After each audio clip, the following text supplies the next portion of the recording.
So I'll start with the more general information, I guess, while we're waiting for the presentation to be loaded. I apologize for that.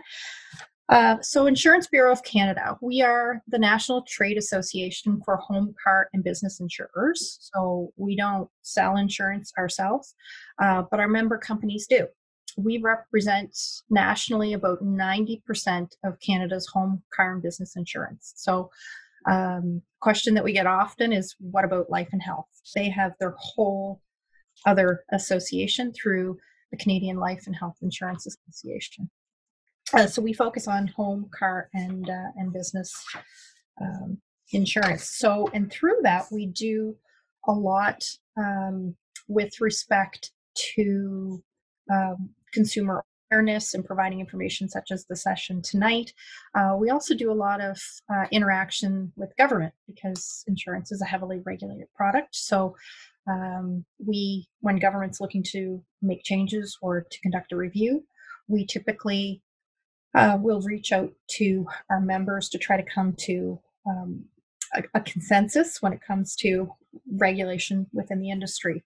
It is important to note that every company does abide by the competition guidelines, so they have their own products, their own underwriting guidelines, and that's why we as consumers notice a bit of a difference because they also have their own pricing structures when shopping around for insurance. So before I dive into very specific information around heritage properties, I will touch a bit on basically a property insurance 101. It's like is what I like to call it. So we'll see a few things from more of a general perspective, and we'll get into the more detail around the heritage properties. So it more, I guess, in general, property insurance, like any type of insurance, functions with a pool of funds. So the premiums of the many come together to pay for the claims of the few.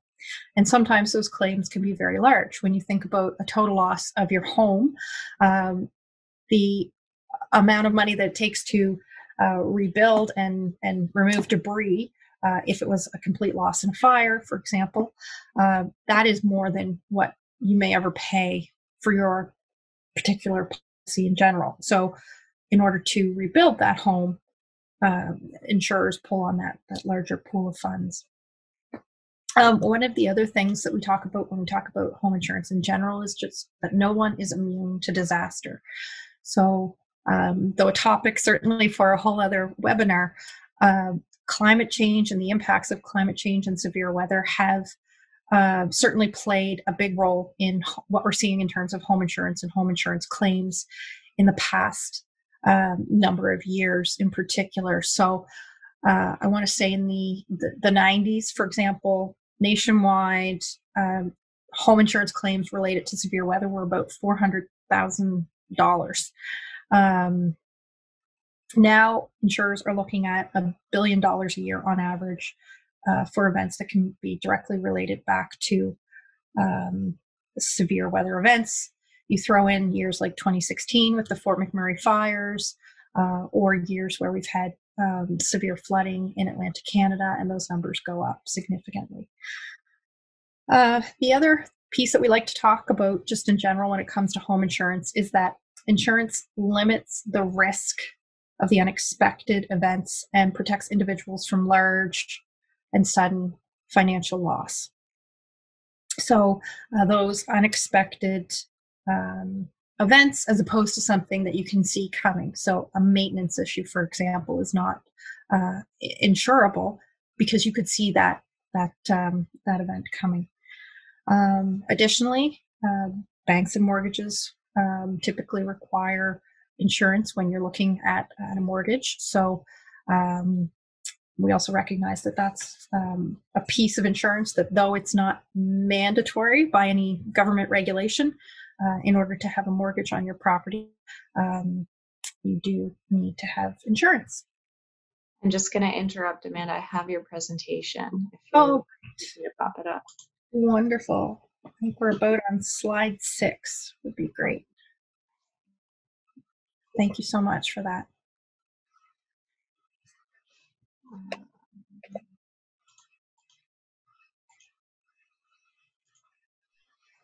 The next one.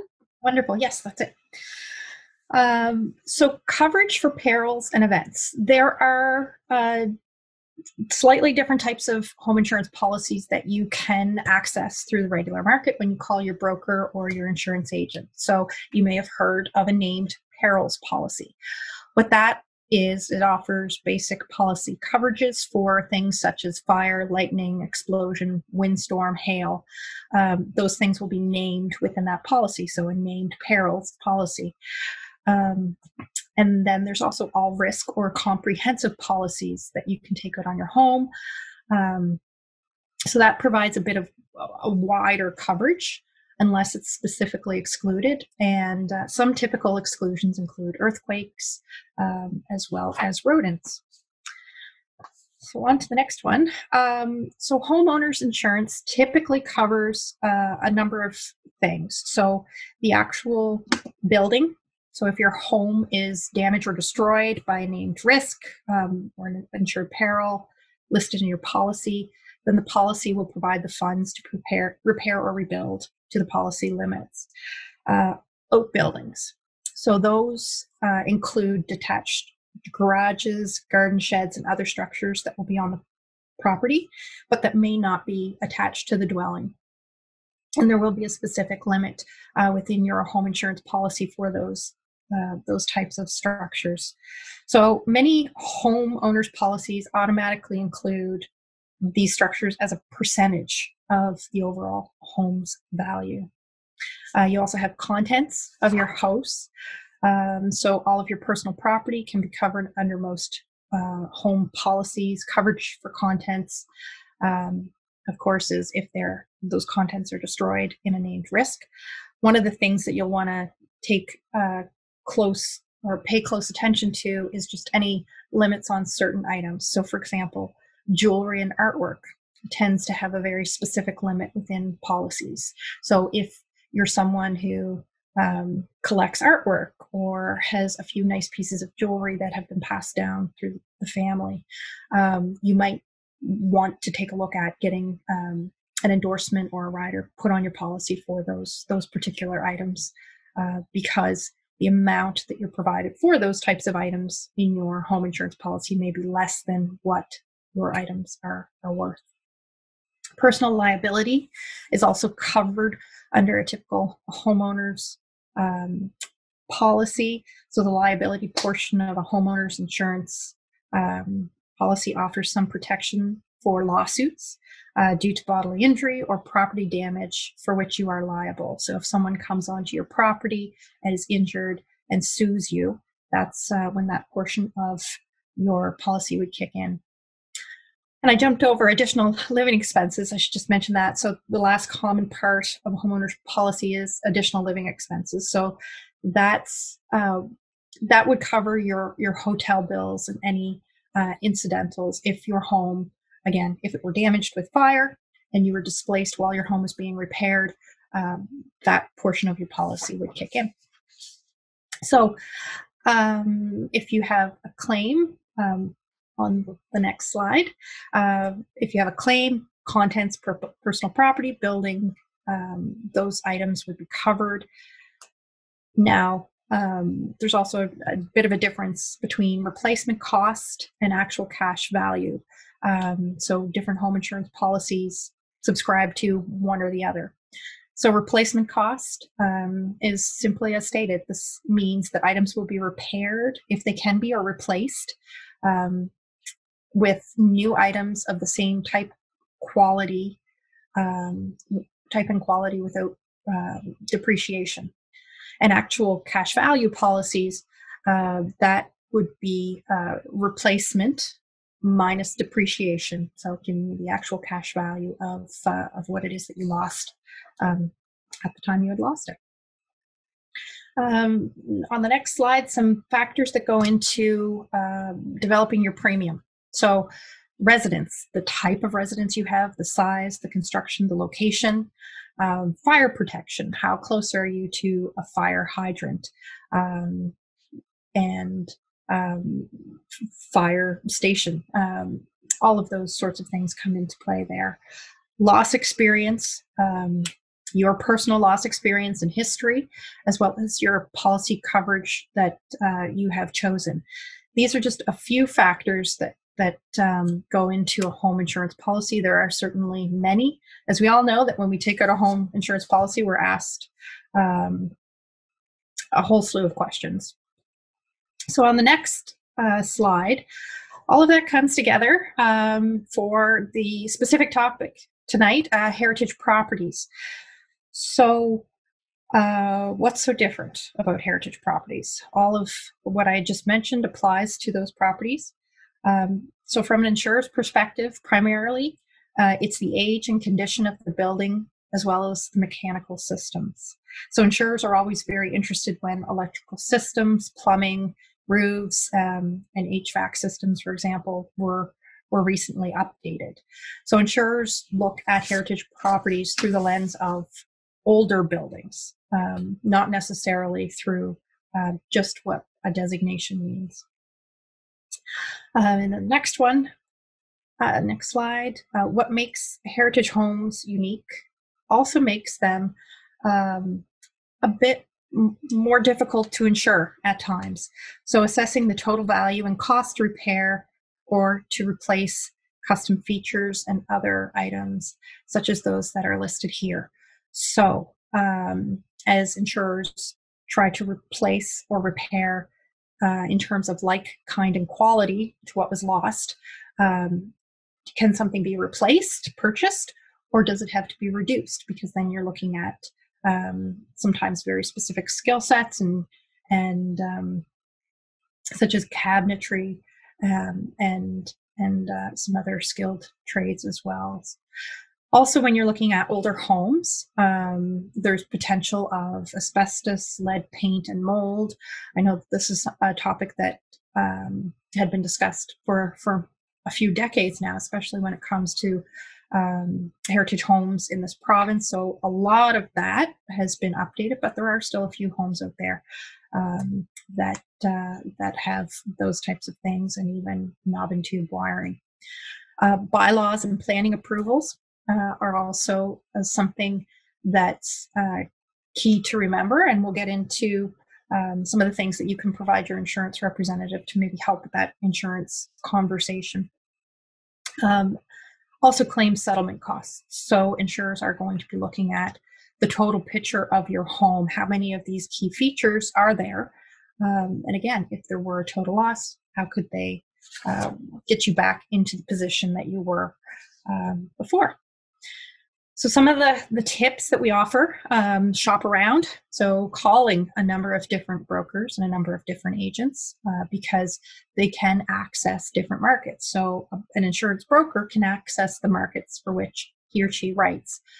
One brokerage may write policies for 3 companies. The next one down the street may write policies for another 3 companies. So it's always good to ask who you're being quoted with when you are shopping for insurance. Reducing your risk in any way, shape, or form. We'll get into a little bit more of that.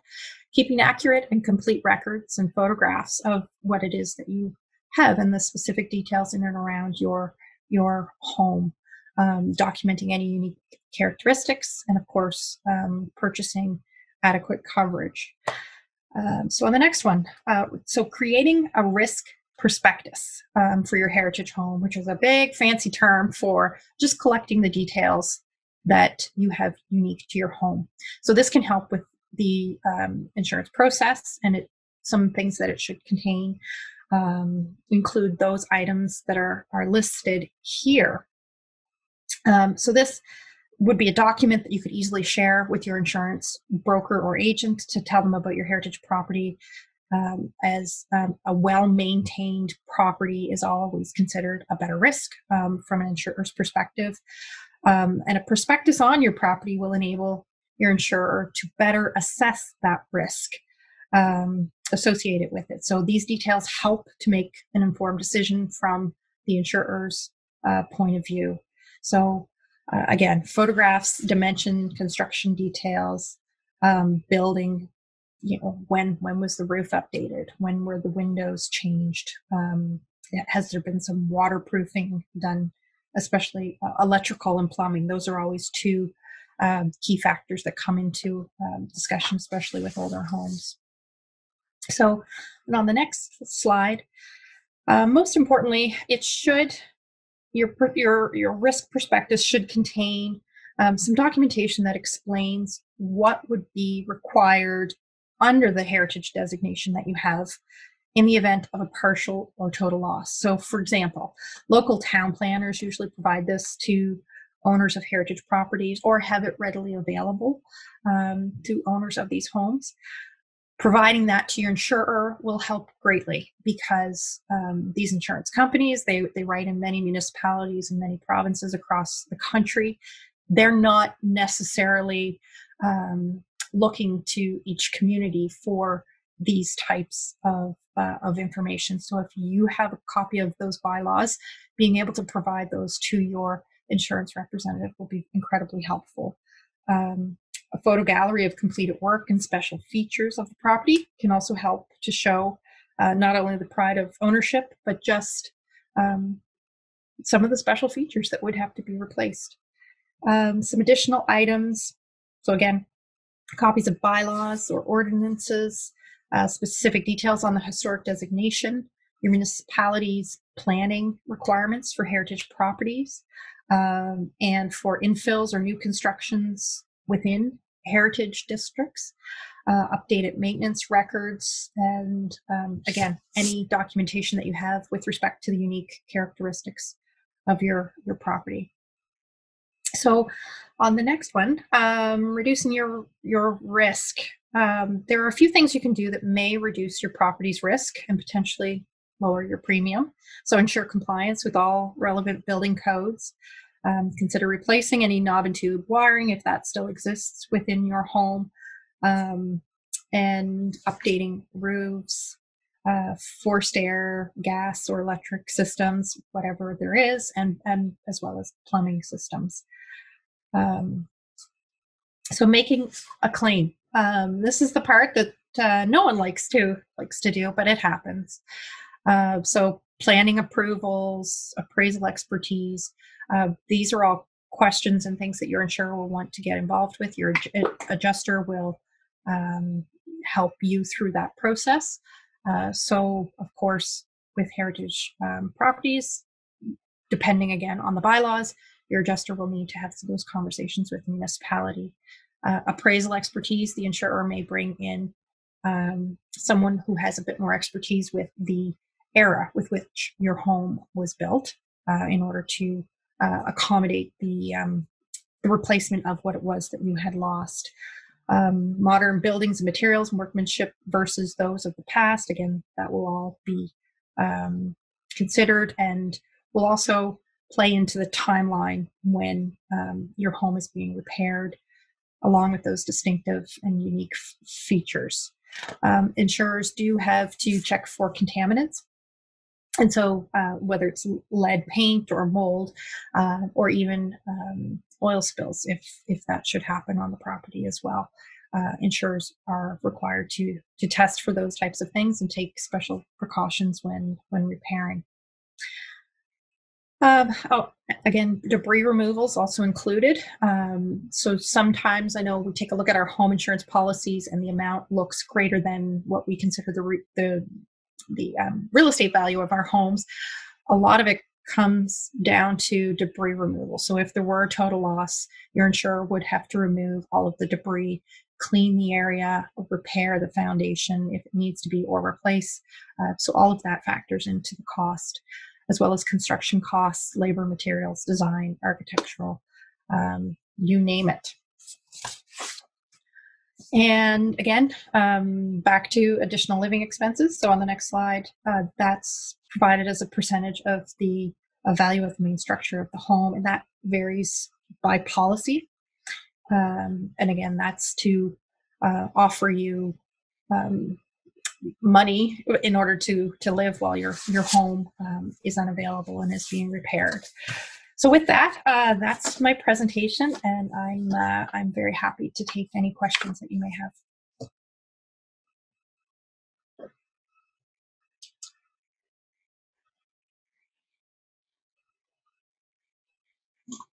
Oh, sorry, I was muted. Just gonna stop sharing there. We can put up that information again maybe in a second. I'm just gonna check to see if we have any questions here. So I have one question I'll ask you, Amanda. Who can provide appraisals for heritage properties? So an insurer who underwrites heritage properties, and again, some insurers have more expertise in that area than others. So they will offer coverage for heritage properties. They would have a group of individuals who they would lean on. So if it is, and it all depends on the property as well. So if it's a very unique property from a certain era, there may be experts out there that the insurers would employ during that appraisal process. So there may be some folks locally, and you may also find that insurers will use the resources of individuals elsewhere in the country because those folks are known experts in what those building materials and eras in that era would what basically what it would require to return that feature or the entire home back to what is being insured. Great. I'm just going to pick on Pat Whidden for a second, one of our attendees. I'm just going to allow you to speak, Pat, and from your perspective, are you able to find all of the Q&A and raise a hand options? I don't know if you have the ability to speak. Maybe you can type in the... I think I can speak. Oh, there you are. Thanks for being my chosen attendee. Chosen, yes. So are you able to see the Q&A, Pat, or find out how to raise your hand? I can raise my hand, and I can see the Q&A. They're at the bottom of the screen if you bring your cursor down on them. Okay. I just wanted to make sure everybody was able to see where those are. So you bring your cursor down and hover over the bottom there. They pop up there. Yes. While I have you, did you have any questions? Well, probably. I'd be interested in hearing what your other speakers have to say first, I think, because I certainly within our organization, I'm with the East Hants Historical Society. I live in a heritage home, designated municipal property, and our organization also has a museum, which we have just recently taken ownership of. To the best of my knowledge, the building hasn't been insured other than for liability and property possessions or whatever, probably for more than 50 years. So it raises some questions in my mind as to exactly what kind of insurance would be of some value to us, given the history of the building, which is like, what is it, Jamie, 250 years old? No, 150. Speak properly here. But the other question, and I'm speaking of a situation that I know, where a similar heritage property just recently received a designation, and all of a sudden the insurance climbs through the roof to the point where that organization is going to have to become deregistered because they cannot afford the rate which spiraled up simply because all of a sudden they have a heritage designation. nothing has changed in terms of the building, but now all of a sudden their bill is beyond what they can manage. Can I respond to that, Tippy? Absolutely. So Pat, I'll put you on mute for now. If you want to speak again, you can just raise your hand.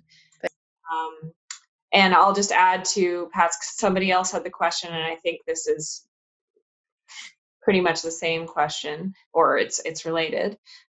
They have asked, is heritage designation a red flag? Some insurers seem reluctant to cover registered properties, but may cover older properties of similar age and style. So go ahead. Great.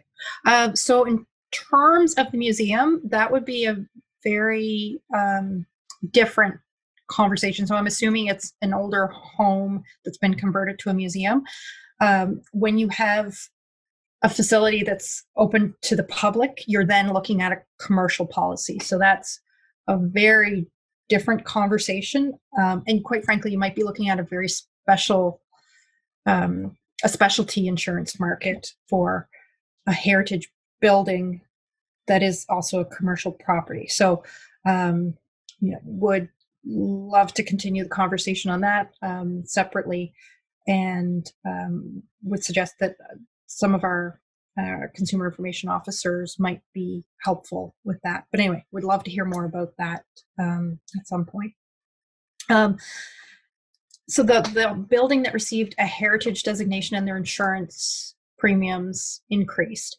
What that might be is that the insurer that they're with doesn't necessarily have an area of expertise in insuring older homes that are also heritage properties, may not understand what that is. So the best advice that I could give the individual who owns that home is to shop the market, because again, there are some insurance companies, and to the question that was here in the Q&A about is a heritage designation a red flag. Some insurers are reluctant to insure heritage properties or older buildings just because they don't have the expertise in order to do that. There is a market. There are insurers out there who are offering products for these types of buildings, and it might just take a few phone calls. You might even find that certain brokerages and certain agents that you call have a better handle and understanding on heritage properties, and certainly in terms of what an insurer would need to understand that risk better. So helping you collect those bylaws and helping you identify all of the information that you need to provide to your insurer. Thanks. I'll unmute you again, Pat, in case you have anything else you wanted to say. Well, maybe I can't unmute you.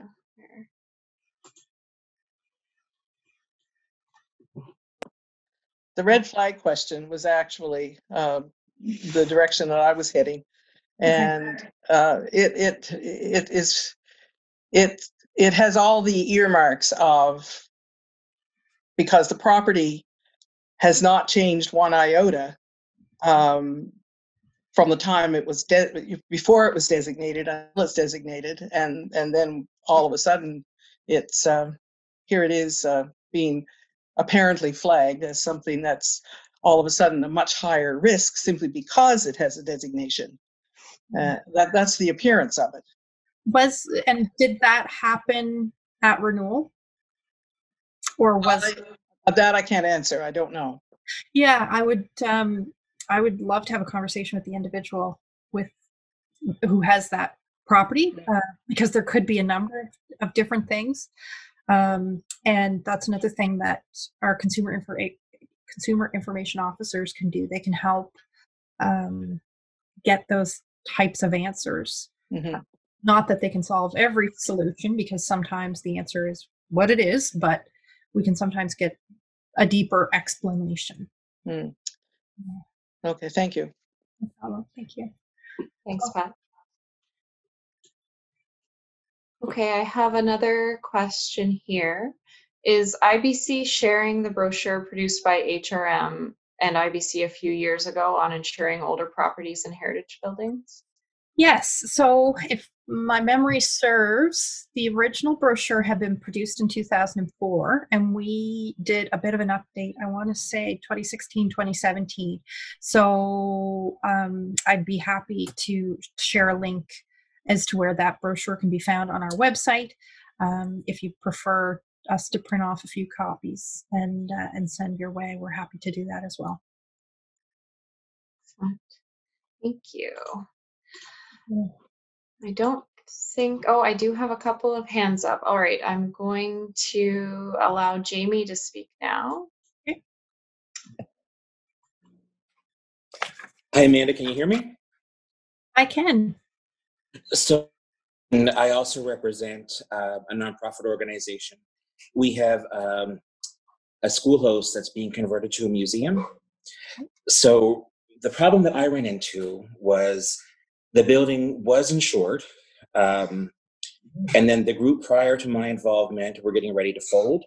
Like many nonprofits, they were low on volunteers and they really needed help. So during that time, they allowed their insurance policy to lapse. And then when I jumped on board and we went to reinsure, we were no longer grandfathered into that policy, which that policy had originally been, just to throw out some numbers, it was $483 annually. When we went to reinsure, I went back to that same company, and as soon as I said heritage property, the conversation was over. And I tried 6 other companies independently, and none were interested in insuring a heritage property. And then I engaged 2 brokers, and one broker had no success. One broker had success with one company. I believe it might have been, I forget actually where it was based out of, but the premium was 3 times as expensive, about $1,500. But where it was the only option, we were pigeonholed into that route, because the heritage designation was very important to us and we didn't want to allow that to go. But for a nonprofit group, a bill that's now 3 times more than what it was a year prior is a lot of ticket sales and bake sales. I don't suppose, my question is, you had mentioned engaging a couple brokers to see who had access to different sources of insurance, but is there a list or anything that would exist that would indicate some companies that were heritage property friendly? Because from when I tried, I only had one option. Okay. One of the things that we sometimes direct people to is the Insurance Brokers Association of Nova Scotia. So they can help because their members are the brokers, and they can help identify what brokerage has an understanding and can specialize in heritage properties, because it's not only the insurance company, sometimes it's also the brokerage as well, if they have an understanding of what the property is. But there would probably be a whole host of questions as well. So how long had the policy lapsed? So it was a year? It was about a year. Yeah. So they'll want to know the information around that, and they'll want to know information that you probably won't have. So was it identified as a heritage property when it had been previously insured?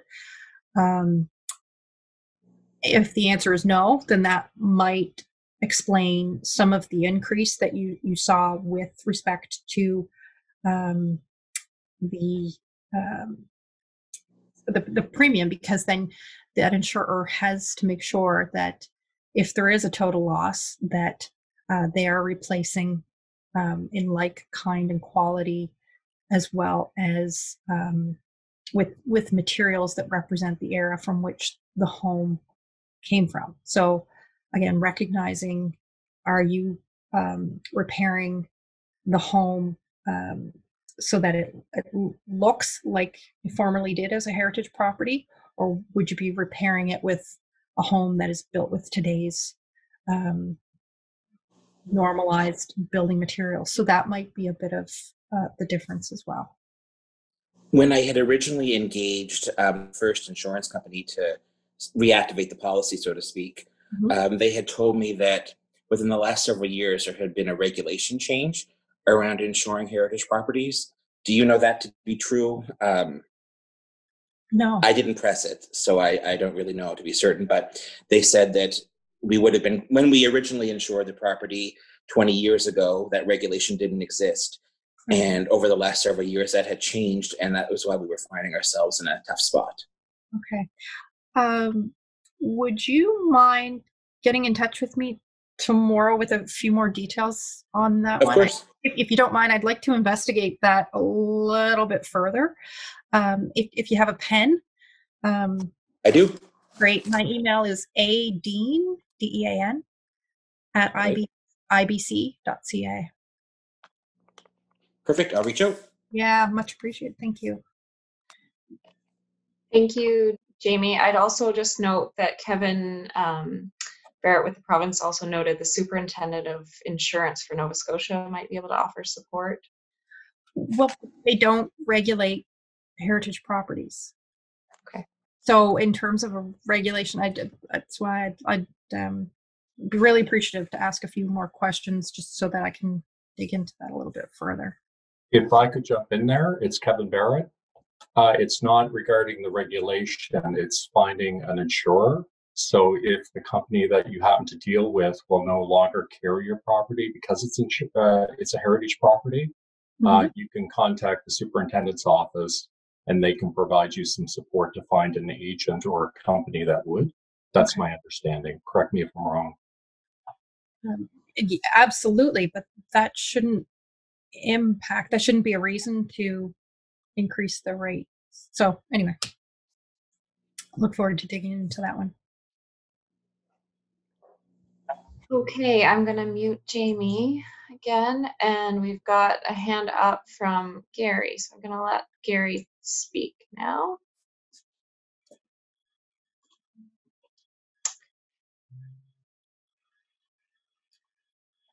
Gary, you might have to unmute yourself on your end. Okay, I've just done so. Can you hear me now? Yes, yeah. I'm here both on my own behalf. I live in a designated heritage property myself, but I'm also the treasurer for the Chart Society. We took over a few years ago the former United Church Hall and church building itself here in Maitland as a community center. So I've got two hats, much like Pat Whidden did just there as well. But mine's more a comment. Moved into this house about 6 years ago and looking for insurance at that point, talking to all of the insurance companies in Halifax, everybody was talking replacement value. The replacement value that I was quoted on this house was in the range of $525,000 to $800,000 for a house that I was paying $169,000 for. So basically, their formulas were really only looking at the size of the house, the type of heating, the size of the property, all those things, and not really taking into the account the market in this area. So we finally did talk to the former owners of this house and found out who they got their insurance through. And we ended up having to go with an actual cash value insurance because the replacement value was just completely unreasonable. And there are elements in this house that you really could never replace. I've got a stereo made of Cuban mahogany. You're never going to replace that. And these days, you probably couldn't find that much Cuban mahogany. So it's a really tough market. It is, because the insurer would look at that property and say, okay, well, they weren't even asking questions about things like the materials at that point. They were just looking at the size of the house, the type of heating system, all those sort of things. Yeah. But they did know it was a heritage property. They did, yes. Yeah. So that they would automatically also recognize that they would have to dig into those unique features. And they may have just been basing that initial conversation on what they've known of homes of that size or like kind quality, again, because it can get quite costly if once an insurer is trying to replace what was already there. And again, you're dealing with craftsmanship from a century ago that you have to look sometimes long and far to find that specialized skill set. Yeah, that's just a comment. Thanks. Yeah, thank you. Thanks, Gary. I'll mute you now. And I'll just ask if there are any other questions. I don't see any in the Q&A or any additional hands up.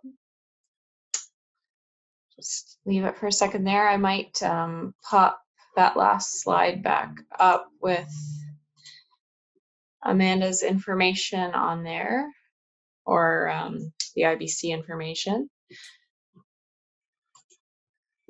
And otherwise, I just really want to thank you, Amanda, for joining us and sharing your presentation. It was really great to have you. Great. Thank you so much for having me. I really enjoyed the conversation and look forward to some of the follow-up as well.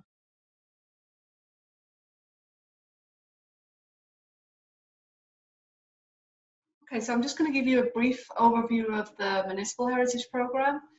So we have 34 properties which are municipally registered, and there are 4 provincially registered heritage properties, and 2 of these are also municipally registered too. So we have the Putnam Freeze House and the Smith Darkenfield House, which are both provincially and municipally registered. We have 73 properties in the Maitland Heritage Conservation District, and we're really proud that we've been able to add 4 new properties to the Municipal Heritage Registry in 2019 and 20. And you can see a couple of photographs here on the screen. This is the E.H. Vaughan School in Enfield and the Oak Island Cemetery. So these are 2 of the properties that we registered during that time period. So the Maitland Heritage Conservation District, the original plan was, bylaw was adopted in 1995.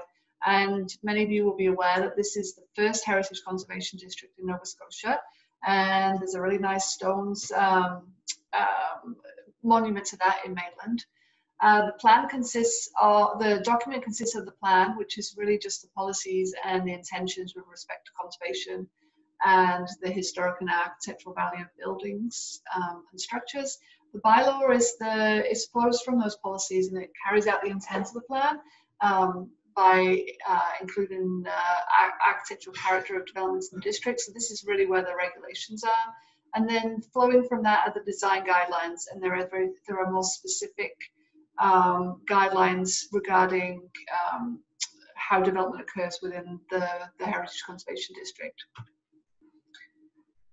So the bylaw, as I already said, it says, one of the main things it says really is what type of development do or don't require a certificate of appropriateness. And the things that shall be required a certificate of appropriateness include, just some examples here, construction of new accessory buildings which are visible from an adjacent street or road, additions to buildings which are visible from an adjacent street or road, and then substantial alterations to an existing building, which again are visible from an adjacent street or road. But there are a number of other things where a certificate of appropriateness is required. Shall not be required for, again, just some examples, new minor structures. So there's that would include pet houses or children's play structures, and there's quite a list of things that are considered those minor structures. Replacement of roofing material, it does not require a certificate of appropriateness, and any color changes of any of the buildings also don't require a certificate of appropriateness. So Maitland Heritage Conservation District Design Guidelines, and there is some more specific design guidelines for new buildings. When it comes to alterations to existing buildings, there's more of a discussion there with the heritage officer as to what might be appropriate for the building. So I guess really the key message here is that if you are proposing any work to any building within the Maitland Heritage Conservation District, is to contact myself or Dean Partridge, who is our heritage officer. Really the design guidelines are mostly for new main buildings, new garages and ancillary structures, signs, fences, and utility structures. Oh, and just a note there as well that this document is on our website, but if you have any trouble finding it, then you could drop me an email and I'll send you a link directly to the document. And the intent here really is just to make residents in the, or property owners in the Maitland district aware of this document, and for them to review this document before any work is done to the outside of any properties in the Heritage Conservation District. So we also have a map, an apps page on our website, and there are a number of different apps that we have developed, and one of them relates to heritage, built heritage in the municipality. And you can just see an example of that map here. So we have the Heritage Conservation District boundary, or the properties within that boundary included, and the municipal heritage properties is another tab, and then the provincial heritage properties again. And there are some nice photographs along with the properties. We don't have photographs for some of them, but we have a majority of the photographs. There's a link address there for the map, but you can also find it by searching Interactive East Hants on our website. And if any of you find that you would like a photograph of your property changed, you know, updated, there's quite a few taken in winter, I think. So if you wanted photograph where, I don't know, there was a bit more kind of brighter weather, then we're happy to kind of update those photographs. Just get in contact with us. So we have been working on some other projects and initiatives, Maitland Interpretive Signage, and some of you I know, I recognize the names. You came out to our workshop in Maitland where we presented the signage that we were proposing, and we had some great information following that open house, which we've incorporated. The 4 signs we've had designed and built. They're currently waiting in our storage property, waiting to be installed. And I believe in the next few days, we're going to have 3 of those signs installed in Maitland. The one left over will be for Dawson Dowell. We're just waiting for that area just to kind of be built out a little, designed out a bit more, so that we know where the best location for that sign is. So you'll see those signs very shortly, and we're excited to get those put up in Maitland. We also have the Heritage Incentive Program. So this is a grant program that we offer for work to exterior of heritage properties. And just a note there to say that the budget for the next year's program will be subject to council approval. So we have offered it since 2016, but it does need to be approved each year by council. So if you have any interest in that particular grant program and that gets through the council budget process, then contact me and I can run through that information with you. And so you can see here the photographs, myself, Heritage Coordinator Tippy, who you've met tonight, and I know on other occasions, and Dean Partridge. He's our Heritage Officer, so he administers the Heritage Conservation District bylaw. So if you have to apply for a certificate of appropriateness, then he'll be the person that will be working through that application with you. He's also a building inspector, so he's very familiar with you know, work to properties, and he's also very familiar with work to heritage properties. So our contact information is there, but you know, reach out to us if you have any questions. And I have this any questions slide, but we'll wait till Kevin's finished his presentation. But there's also just a note there to say that we do have another webinar coming up on November the 12th, and we have a lady called Rosa, who's going to be presenting with regards to maintenance plans for your heritage property. So hopefully we'll see you there, and there is a link on our website to register for that webinar. Thank you all for coming tonight. This is actually my first webinar. In terms of tonight's presentation, I really wanted first to say thank you to Rachel and her staff in terms of all of the work that they do towards heritage for your area, and also for the residents of East Hants. Again, the area is very rich in its built heritage, and I really commend everyone for the excellent job that they're doing. So my presentation tonight is really looking at understanding provincial and municipal heritage programming here in Nova Scotia. And to start off with, the core of it all comes from the legislation, which is the Heritage Property Act. This is an act that was enacted to identify, protect, preserve, and promote built heritage across Nova Scotia. And from my standpoint, what I always talk about when we talk about heritage value, it's really telling the stories of the property. And the property can either be municipally or provincially registered, or it could actually be a collection of properties, such as your Heritage Conservation District, and also, as you can see on the slide, Lunenburg. These areas really have more value because of their associations with the neighboring property, and collectively they actually have very significant heritage value. The legislation also describes the process that's required to have a property considered by your local municipality or by the province for provincial designation. And also, if you're looking at doing a Heritage Conservation District, the development of the bylaw, the plan, the strategy, and getting final ministerial approval. So in terms of built heritage, a lot of people assume that they're heritage, or that heritage properties are solely residential buildings, and that's not the case, especially not here in Nova Scotia. As you can see, there's some homes that are very elaborate, like the one here in Amherst. And then there's also ones that are very simplistic, such as the North Hills Museum down in Granville. Both of these properties actually have very unique stories. And again, from a heritage lens, that's what we try to do under the legislation, is better understand what those stories are and then validate those stories and then share it with the larger community. So in addition to residential buildings, we can also designate cemeteries and also industrial structures or structures, such as the old stone bridge located down in Chester.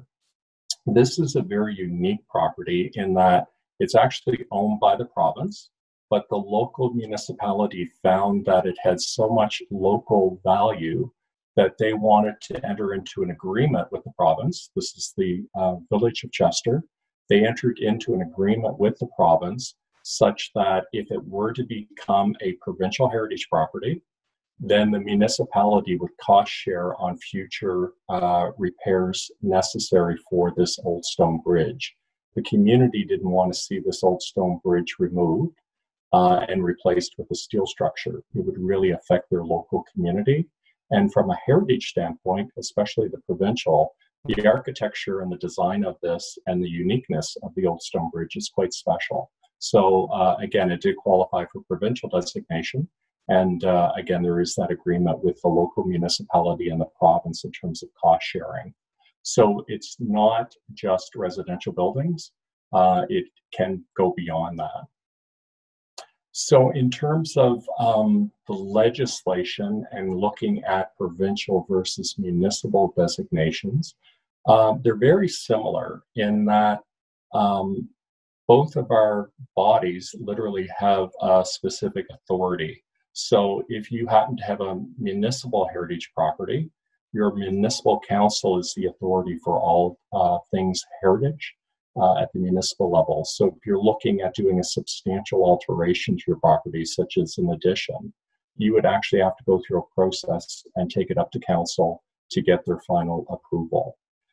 Before those authorities can actually make a determination, we actually have heritage bodies. It could be the Heritage Advisory Committee, or in some cases, and I believe in your area, it's actually the Planning Advisory Committee, correct me if I'm wrong, but it is an advisory body to its authorities, so municipal council, so that if you, the property owner, are looking to make a change to your property, again, through this process, you would make an application. It would be run up through by the staff person to the Heritage Advisory Committee.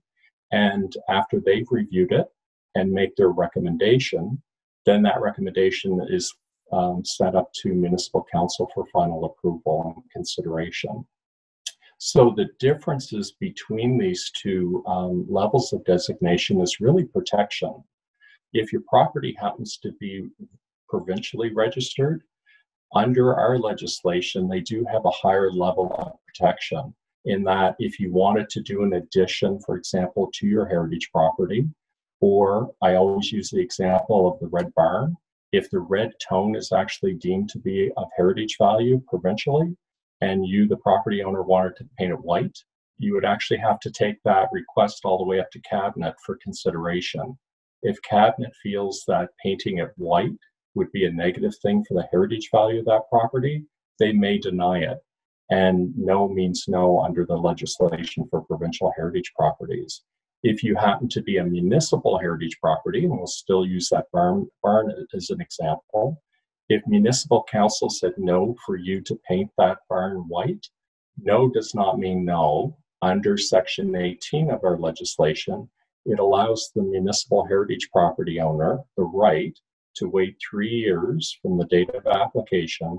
And then even if municipal council doesn't provide support, then they can actually go ahead and complete that alteration, the painting, or at worst case, the demolition of a municipal heritage property, as long as it's completed within a period of 1 year. So this is something that's unique to Nova Scotia. And currently, I will say we are looking at making a potential change. We may actually remove Section 18 from the legislation. We're still doing municipal engagement and trying to determine if that is something that would have value for Nova Scotia. The other thing that I should say, again, just coming back off of the discussion about insurance, under our legislation, the designation only applies to the exterior appearance of the property. We do not go inside a building, even if it's a provincial versus a municipal heritage registration. The scope is limited to the exterior appearance of the property. And when people were talking about interior features that can cost quite a large amount to actually replicate or repair, again, that does have a cost, but under our legislation, it's outside the scope. The province, through the legislation, or the municipality through the legislation, wouldn't have the authority to make you repair and replace an interior cabinet or a mahogany staircase. So again, understand what the scope of designation implies. And the other thing too is it's basically like for like on the exterior. So if you have wood clapboard and your property's damaged, all you would have to do is simply replace the wood clapboard. You don't have to go back in time and replicate that shingle to when it was built. It's basically like for like. So we can get into that based on each property. And then before I close, the other thing that I'd like to talk about is also support and investment that we make as a province into our built heritage. I actually administer the Heritage Development Fund for Built Heritage across Nova Scotia, and it offers 2 streams of grant opportunities. The first is conservation work, and that's basically completing projects to conserve the exterior appearance of the property or address any structural issues, core structural issues that you may face with that property.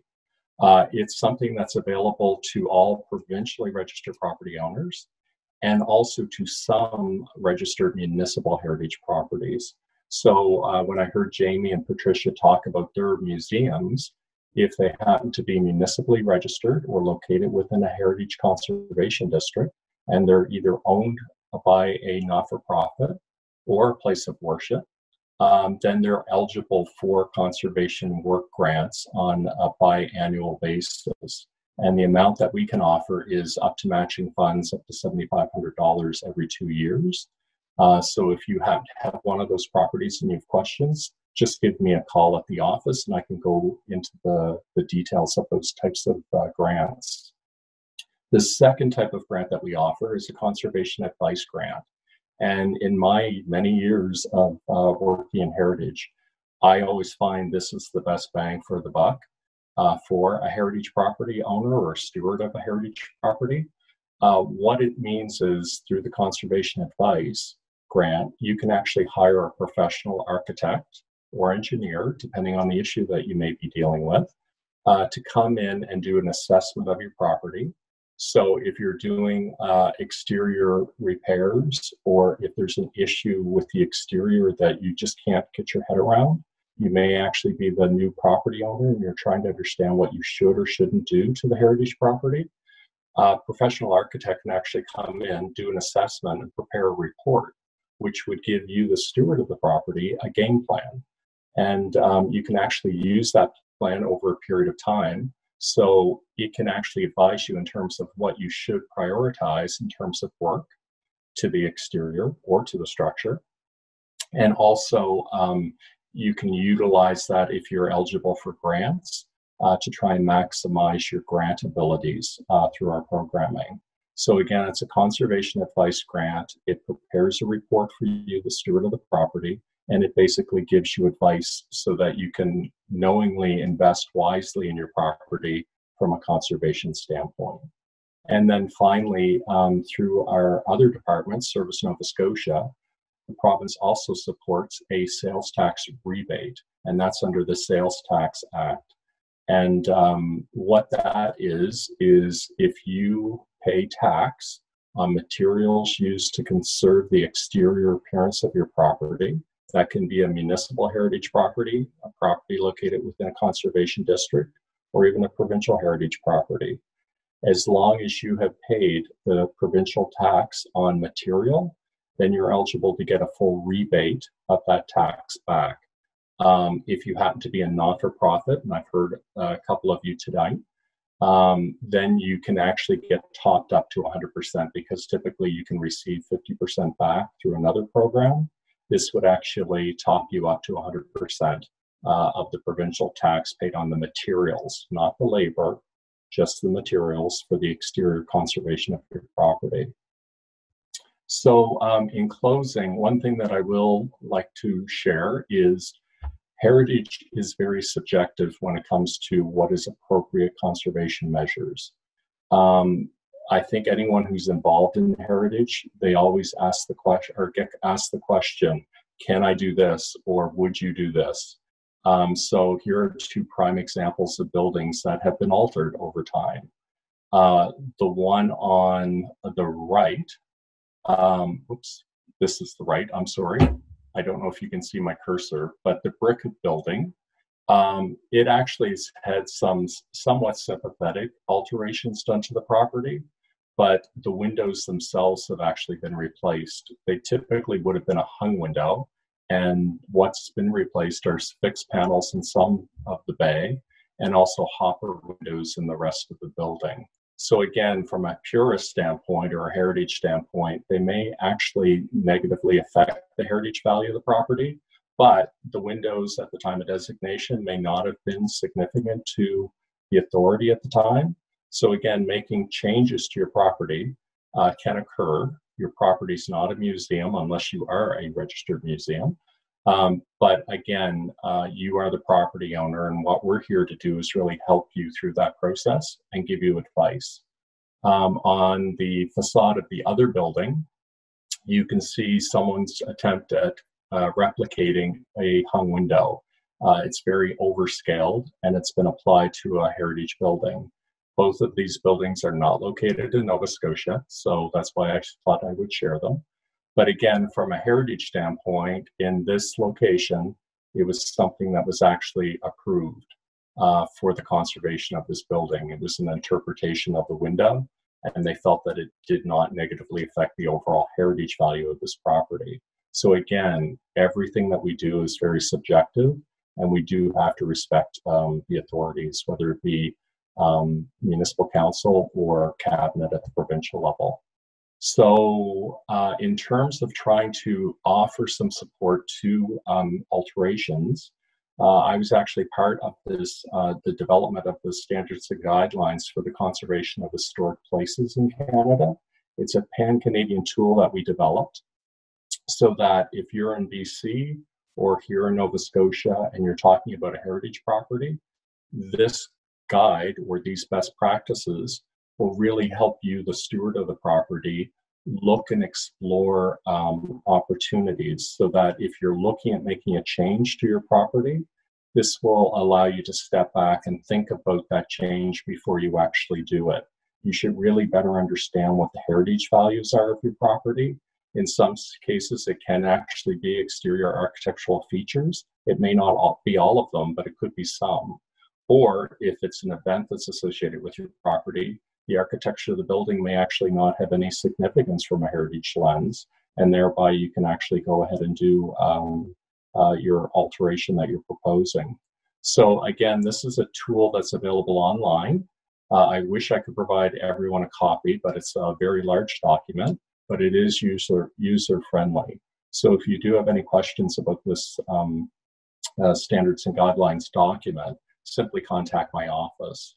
So on that note, if you do have any questions, here's my contact information. And I know Rachel knows where my office is located. Well, maybe not the one I'm in tonight, since I'm working from home. But again, we're definitely accessible, and we're here to help. So I'll end it there. All right, thanks so much, Kevin. We do have one question right off the bat, and it's sort of aimed at both parties here, so I'll just read it out. The Heritage Property Act allows municipalities to delay demolition or substantial alteration for 3 years. How long does the municipality of East Hants Heritage Bylaw allow for resolution of a request to demolish or alter? And how does the province encourage municipalities to hold to the 3-year period? So Rachel, I guess I'll point it to you to start. Yeah, so our bylaw, the Heritage Property Bylaw, it doesn't actually speak to this particular thing. So we would just refer back to the Heritage Act and the provisions within that. And I would say that council will consider that on a case-by-case basis. It's kind of hard to talk about that in a general term. Sorry. In terms of this, I'm not sure if my slide deck is still being shown. It is, Kevin. Yes. I actually have lost my screen here. Again, I apologize. I am the worst person for this. Oh, stop sharing. How's that? There you go. Perfect. Hello. In terms of the 3-year delay, those are specific for individual heritage properties that are designated by a municipality. It's not for properties located within a conservation district. The district plan and bylaw can actually identify demolition or change very tailored to that area. So the section 18 that I referenced in terms of the 3-year delay, it's only applied to individual heritage properties that are municipally designated by a local municipality, not those located within a conservation district. Perfect. And I see Jamie has his hand raised, so I'm going to unmute Jamie now. There we go. Hi, Rachel. My question is for you. I'm just wondering if it might be something to consider, perhaps broadening the scope of the Heritage Incentive Program to allow heritage property owners to apply for insurance coverage. I don't know if that would be something worth considering, but it might be a strong incentive attached to that program. If I speak from my own experience, when we bought our home, it's an 1876 Gothic revival, and we had planned to have it registered as a heritage property. And then when I started to experience the problems with insurance with the schoolhouse, I changed my mind. But broadening the scope of that program might be something that would entice more people to maintain their heritage property status or to go for it. Yeah, I'm just making a note of that. We can take a look at that. Thank you. Okay. I don't see any other hands up or any other questions in our question and answer area. Put your hand up now if you do have a question. Did either Rachel or Kevin have any final words you wanted to say before we close out? Just to refer back to Kevin's note about the Heritage Advice Grant, that might be something to keep in mind when we listen to the presentation from Rosa next week with regards to maintenance to heritage properties, because those two things might tie in nicely. Yeah, and just to add to that, Rachel, I don't know if I was clear, but the conservation advice grants they're available to any heritage property owner across Nova Scotia. So if you're a municipal heritage property owner, you're eligible. If you're located within an approved conservation district, you're eligible. The grant amount is up to matching funds, or I should say matching funds up to $3,000. So it does contribute towards the development of those plans. But from my experience, and I've been in heritage now for a lot longer than most, I've got a lot of gray hair. But in terms of it, it's always been the best bang for the buck. I've never heard a property owner complain about the investment in this report, because you, the steward of the property or a new owner of the property, may think, I have to replace all my windows because of heat loss. When in reality, if you have a professional come and do an assessment, they may actually see better gain or better investment in your property to make sure it's watertight and or structurally sound. And an older home really does need to breathe. So if you make them too tight, you're going to have mold issues. So again, better understanding what you can and cannot do with your existing windows is something that will actually save you quite a bit of money over time. I've seen a property owner look at spending $40,000 plus just on windows. And when they actually had the conservation advice grant, the architect actually advised them that not all of the windows needed to be replaced, only, I think it was one or two, and a couple needed to be repaired, but the rest were fine. But they did identify a structural issue. They identified some shingles on the side of the facade that were actually damaged and needed to be replaced. And for that amount of money they were going to spend on the new vinyl windows, they were actually able to complete all of those projects, plus paint the entire building for the same price they would pay just for the windows to be replaced with vinyl. And vinyl has a lifespan of maybe 20, 25 years. Your wood windows have been there for hundreds of years in some cases. As long as you maintain them, potentially look at a storm window. Again, it's money well spent, in my opinion. All right. I'll start my video again. So thank you so much to Kevin and also to Rachel for your presentations. They were really helpful, I think. And also a huge thank you to everybody that came out to attend. This is our first our first webinar for the municipality, and I think it was a success. So like we said, we've recorded this session. We will hopefully be able to edit it down a little bit and share it on our website for anybody that wants to look over it again, or who hasn't seen it. You can share it with them as well. With that, I think we're all set to go. All right. Thank you so much, Tippy. Thank you. And thank you, Rachel. Okay, have a great night, folks. Thanks. Okay.